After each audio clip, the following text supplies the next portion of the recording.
If you thought we lived in space, you were wrong. In fact, the word space was simply invented by people to explain what they see. But what if they see only a small part of something huge? This is not so much a theory as a scientific fact. If you believe that we all came from the Big Bang, then we are essentially just dust that was left over from this explosion, well, and then formed into a human-shaped form. In short, in simple terms, look at a human eye up close. Now look at any image of space. Don't get it? I'll explain it again. This is what we are made of. Atoms. What's flying around it is electrons. Now look at a model of our solar system. It seems a little similar to me. So, what if in essence you and I, our organism, is the big space, and those other civilizations and aliens, they essentially live inside us. They are just so small that we cannot see them even through a microscope. But here and then comes the interesting question. What kind of organism are we a part of? And what does that huge organism look like, inside of which we live?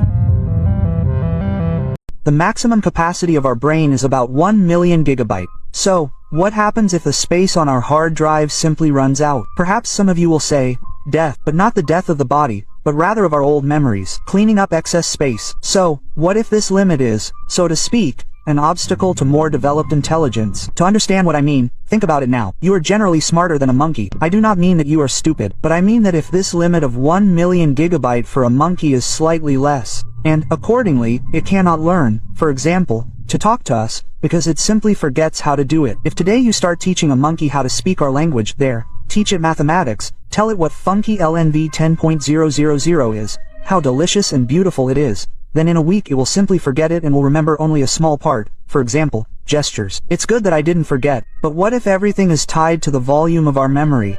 We have long since exceeded the limit of 1 million, and everything that was with us before is erased in order to make room for the future. This is perhaps the most dangerous job. The thing is, these workers who harvest cranberries can encounter something else beneath the surface, not just cranberries. As you know, farmers sometimes use pesticides. These are pest control products. These pesticides can be either chemical or biological. In the case of cranberries, they use biological ones. And if you haven't figured out what kind of pesticide this is, self-play, meet the palm-sized wolf spider.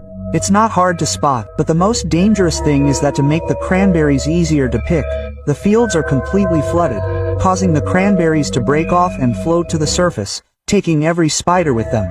There have been cases where workers have gone too deep, and a spider has crawled into their boot. Alive. Son, I don't understand what this is.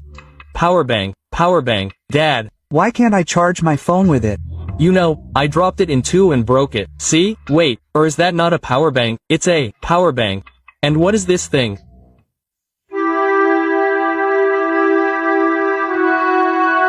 So, listen up. I'm grounded. Yes. Although, wait, if you tell me where you bought this, you won't be grounded. This is what happens to you if you get into the center of a tornado. This is going to sound weird, but you will not die if you get into the center of a tornado. No, let's put it this way, you probably won't die. Hypothetically, from a physics perspective, the very center of a tornado is quiet, calm, and even has a warm breeze blowing. So, inside it, I can just as easily sit on a chair and chill until it's over. But the thing is, no one has been able to test this in practice yet, because in order to get to the very center, you need to go through a wall of rain, debris, and people who got into this tornado. But these guys decided to try. They even built a special huge machine for this, which, according to their logic, should have withstood it. Done. Now listen carefully. At some point, you can hear the wind in the tornado die down.